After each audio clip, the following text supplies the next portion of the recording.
Hello, everyone, and welcome back to Cooking with Big Mark for Mother's Day. Yes, hello, folks, and happy Mother's Day to all those people who are mothers. And I thought today, rather than doing a food-specific type of thing, I started thinking about what are the real origins of food? Where does our like for food come? In many cases, but almost in all cases, the ultimate gift of mother's milk certainly is the start of the whole thing. And you go from there, developing tastes. I know in my own case, my mother always tried things that were new. The Joy of Cooking was a well-handled book in our house, the old Ron Boyer book, which goes on until today. So I thought I'd just do a little bit of some doggerel poetry to heighten up back up the origins of food. The food world today is an amazing conglomeration featuring complicated cuisines of multiple nations. But what's the source of cooking? The prime gestation. Don't all signs lead us to the fact of maternal origination? Food for your body from this human creating wonder, a lifetime of nourishment prior to the function of fire.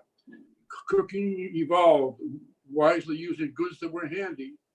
Some iterations for survival, others meant to inspire.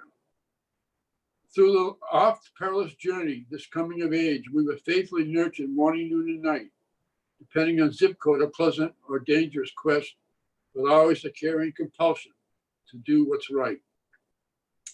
Family feeding was influenced by the needs of the kids.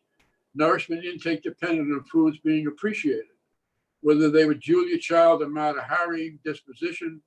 Clever means were enjoyed to get us, employed rather, to get us properly satiated.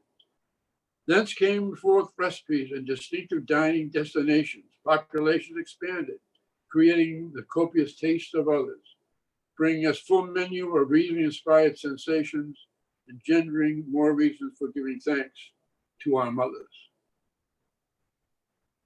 So that is it. Oh, right on.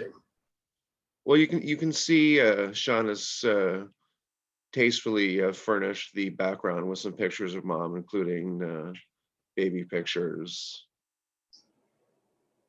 just right behind me. Oh, okay, I can see that. She did absolutely cook for me when I was a kid 6 days a week, but I generally speaking looked forward to the 7th, which was when you would do the cooking. But I do have a lot of fond memories of her cooking. There was one year where she made variations on chicken stew every night of the week for an entire year. I don't know. I think it was kind of a health thing, but I got real tired of chicken. So anyway, we're going to talk about seasonality in cocktails today, just very briefly. I think there's people who approach cocktail making from the historical perspective and kind of building on classics.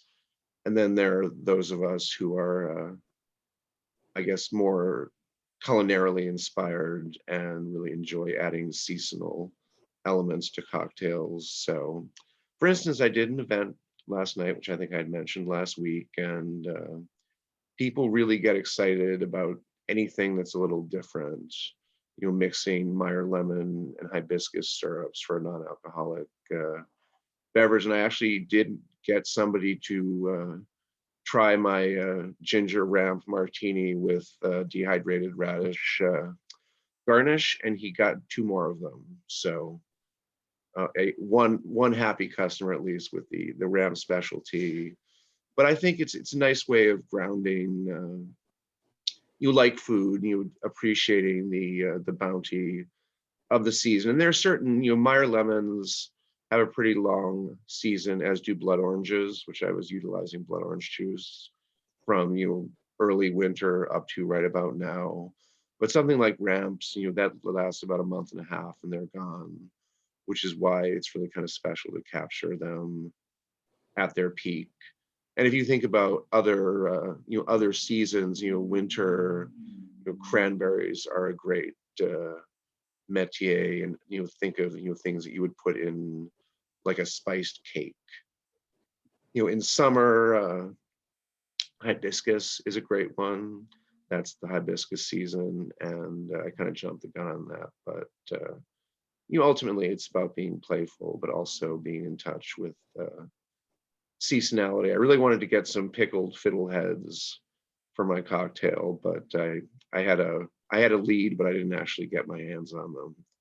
I love, as you remember, Dad, I love fiddleheads, especially like a little fiddlehead tart. Be amazing. Anyway, happy Mother's Day to all celebrating, and we'll look forward to seeing you next week on Cooking with Big Mark.